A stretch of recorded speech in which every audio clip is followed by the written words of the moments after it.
Chapter 1 of Song of Solomon. The Song of Songs, which is Solomon's. May he kiss me with the kisses of his mouth, for your love is better than wine. Your oils have a pleasing fragrance. Your name is like purified oil. Therefore the maidens love you. Draw me after you and let us run together. The king has brought me into his chambers. We will rejoice in you and be glad. We will extol your love more than wine. Rightly do they love you. I am black, but lovely, O daughters of Jerusalem, like the tents of Kedar, like the curtains of Solomon. Do not look at me because I am swarthy, for the sun has burned me. My mother's sons were angry with me. They made me caretaker of the vineyards, but I have not taken care of my own vineyard. Tell me, O you whom my soul loves, where do you shepherd your flock? Where do you make it lie down at noon? For why should I be like one who veils herself beside the flocks of your companions? If you yourself do not know, most beautiful among women, go forth on the trail of the flock and pasture your young goats by the dwellings of the shepherds, to a mare of mine among the chariots of Pharaoh. I compare you, O my darling. Your cheeks are lovely with ornaments, your neck with strings of beads. We will make for you ornaments of gold with beads of silver. While the king was at his banqueting table, my perfume gave forth its fragrance. My beloved is to me a pouch of myrrh, which lies all night between my breast. My beloved is to me a cluster of henna blossoms in the vineyards of Engedi. Behold, you are beautiful, my darling. Behold, you are beautiful. Your eyes are like doves. Behold, you are handsome, my beloved. Indeed, so pleasant. Indeed, our couch is luxuriant. The beams of our houses are cedars, our rafters, cypresses. Now to chapter 2. I am the rose of Sharon, the lily of the valleys. Like a lily among the thorns, so is my darling among the daughters. Like an apple tree among the trees of the forest, so is my beloved among the sons. In his shade I had great desire and sat down, and his fruit was sweet to my taste. He has brought me to his house of banqueting, and his banner over me is love.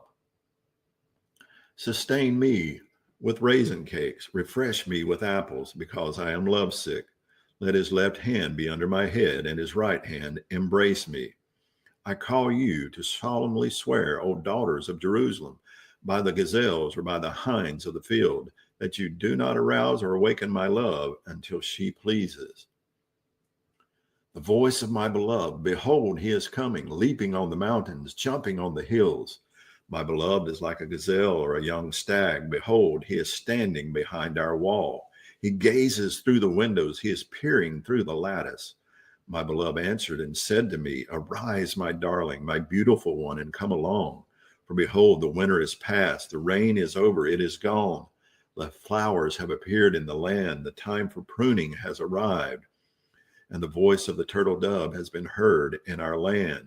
The fig tree has ripened its figs, and the vines in blossom have given forth their fragrance. Arise, my darling, my beautiful one, and come along. O my dove, cleft of the rocks. O my dove of the rock, in the secret place of the steep pathway, let me see your appearance. Let me hear your voice, for your voice is sweet and your appearance is lovely. Seize the foxes for us, the little foxes that are wreaking destruction on the vineyards, while our vineyards are in blossom. My beloved is mine, and I am his, he who shepherds his flock among the lilies, until the day the shadows flee. Turn, my beloved, and be like a gazelle or a young stag on the mountains of Bether. Now to chapter 3. On my bed, night after night, I sought him whom my soul loves. I sought him, but did not find him. I must arise now and go about the city, in the streets and in the squares. I must seek him whom my soul loves. I sought him, but did not find him. The watchmen who go about the city found me, and I said, have you seen him whom my soul loves? Scarcely had I passed them by when I found him whom my soul loves. I seized him and would not let him go until I had brought him to my mother's house and in the chamber of her who conceived me. I call you to solemnly swear, O daughters of Jerusalem, by the gazelles or by the hinds of the field, that you do not arouse or awaken my love until she pleases. Who is this coming up from the wilderness like columns of smoke, as rising incense of myrrh and frankincense, with all scented powders of the merchant? Behold, it is the loving couch of Solomon, 60 mighty men around it, of the mighty men of Israel.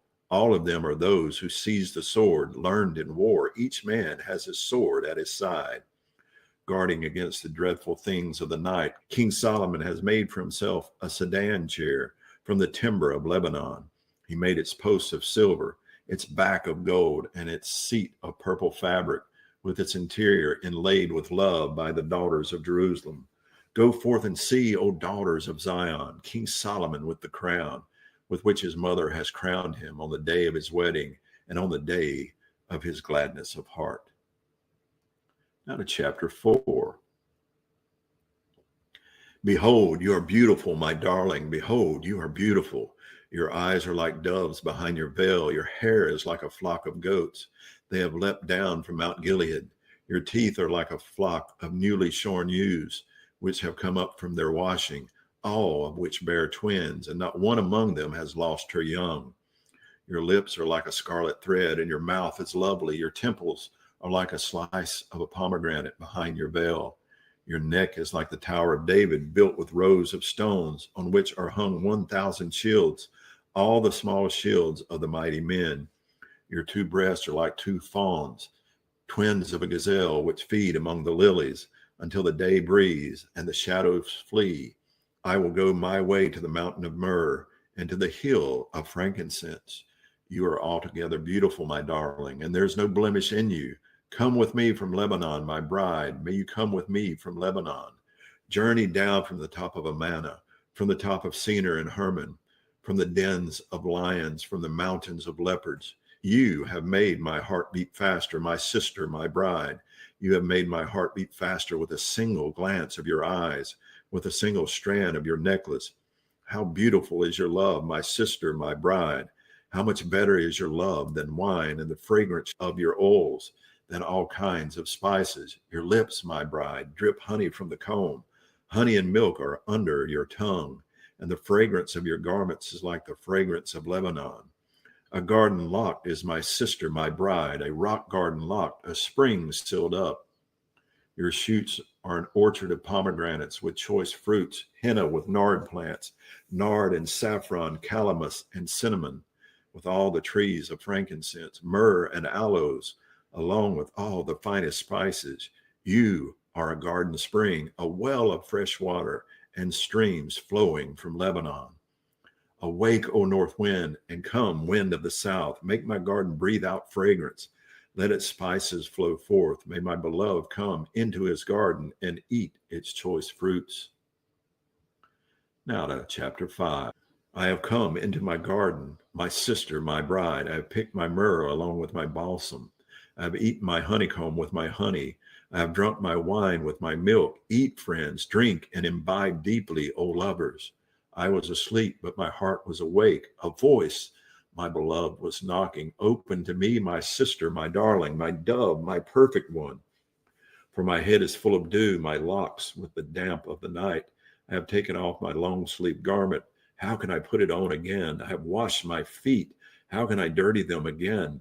My beloved sent forth his hand through the opening, and my feelings moaned for him. I arose to open to my beloved, and my hands dripped with myrrh, and my fingers with liquid myrrh on the handles of the lock. I opened to my beloved, but my beloved had turned away and passed by. My soul went out to him as he spoke.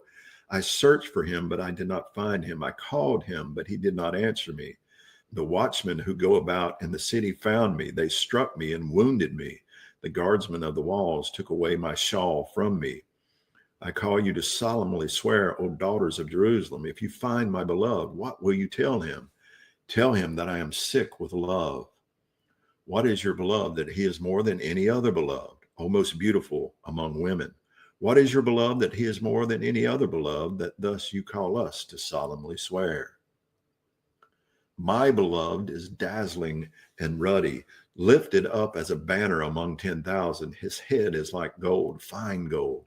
His locks are like clusters of dates and black as a raven. His eyes are like doves beside streams of water, washed in milk and sitting in their setting. His cheeks are like a bed of spices, towers of sweet-scented herbs. His lips are lilies dripping with liquid myrrh. His hands are rods of gold set with his abdomen is a plate of ivory inlaid with sapphires. His legs are pillars of marble set on bases of fine gold. His appearance is like Lebanon, choice as a cedar. His mouth is full of sweetness, and he is wholly desirable. This is my beloved, and this is my friend, O daughters of Jerusalem. Now to chapter 6. Where has your beloved gone, O most beautiful among women? Where has your beloved turned, that we may seek him with you? My beloved has gone down to his garden, to the beds of spices, to shepherd his flock in the gardens and gather lilies.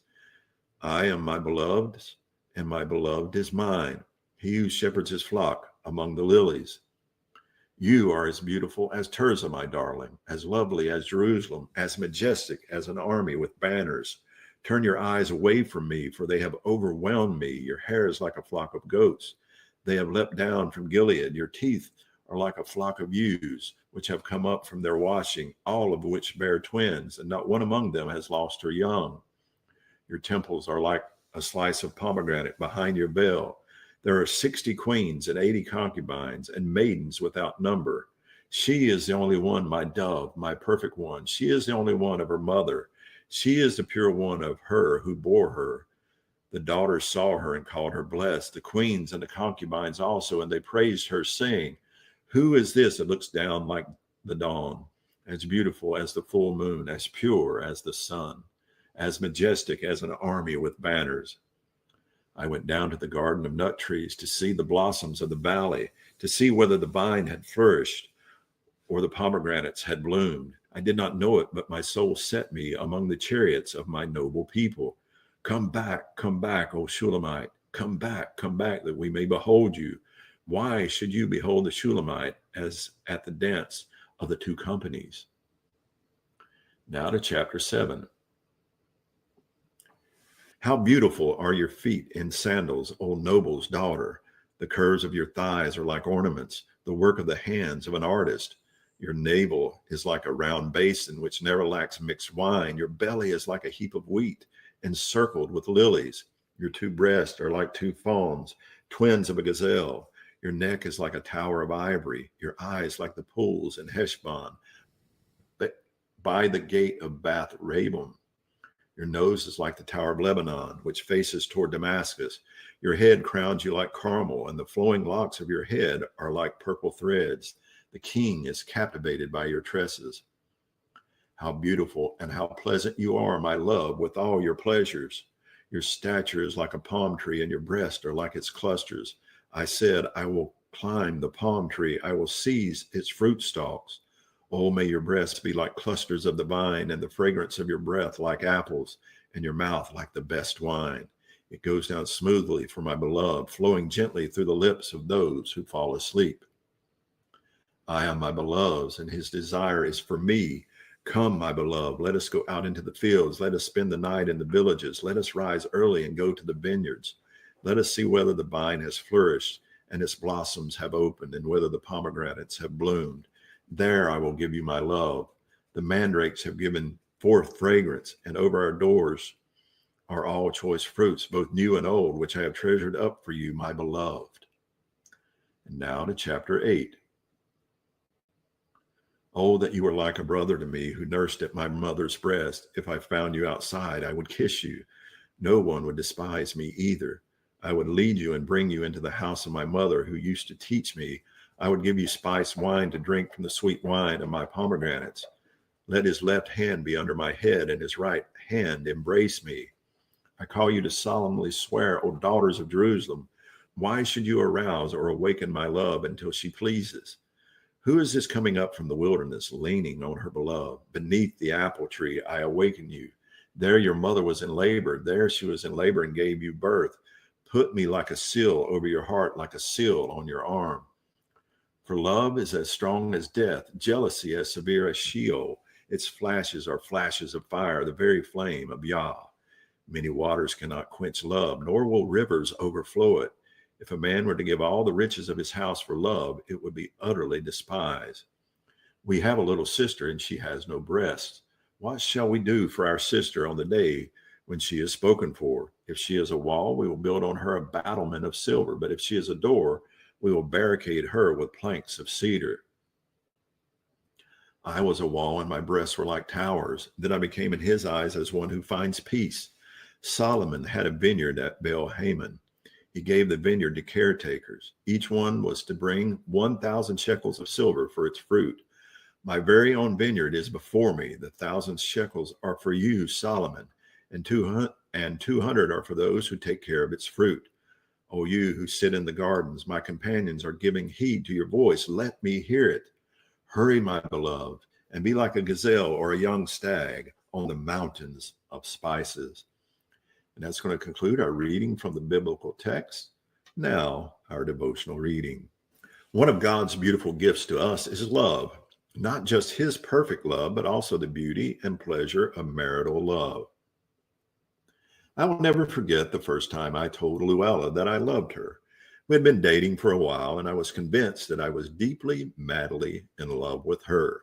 I was searching for just the right moment to say those powerful words, I love you. An evening came when the moment seemed right. I looked into her eyes and said, Luella, I love you. What happened next was not in my romantic plan. She said, you what? You love me? What do you know about love? Don't ever say that to me again. Now, Luella wasn't being mean to me. She was looking into the face of a 17-year-old boy. She was right. I had little knowledge of what real love was. This was my God-given wake-up call to be more serious about one of the most beautiful things God has created, the love, romance, passion, and commitment between a man and a woman. By the way, things turned out quite well after that disaster of an evening. Luella and I have enjoyed our love relationship for over 5 decades and are going strong. God dedicated an entire book of the Bible to painting a stunning picture of the love relationship between a man and a woman, highlighting its pleasure, passion, and commitment. There is no other book of the Bible like Song of Solomon. It is beautiful, graphic, poetic, and wise. You can't read this book and think that God is against pleasure or views sex as negative. God put us in a world where pleasurable things are all around us, and he designed us with eyes, ears, mouth, nose, and touch. Pleasure gates so we can enjoy the pleasures he created. God gets glory when his creatures enjoy the pleasures he created within the boundaries he has set and with the understanding that these gifts come from him. God delights in the loving sexual pleasure of a married couple. He created it after all. You have captivated my heart, my sister, my bride. You have captivated my heart with one glance of your eyes, with one jewel of your necklace. How beautiful is your love, my sister, my bride. How much better is your love than wine, and the fragrance of your oils than any spice. Your lips drip nectar, my bride. Honey and milk are under your tongue. The fragrance of your garments is like the fragrance of Lebanon. Psalm 4, verses 9 through 11. There it is, right in the middle of God's revelation to us, a beautiful expression of a man's love for his wife. She has not only excited his passion, she has captivated his heart. His words remind us that, except for the love of God, there is no human experience like heart-committed, long-term marital love. When lived God's way, nothing really is better than love. But, as with any other pleasure God created, we need to be rescued from ourselves so that we can be free to love another as God has designed. Human love is a gift from God, but it takes his grace to enjoy it as he designed. And that's going to conclude our reading from the devotional this morning.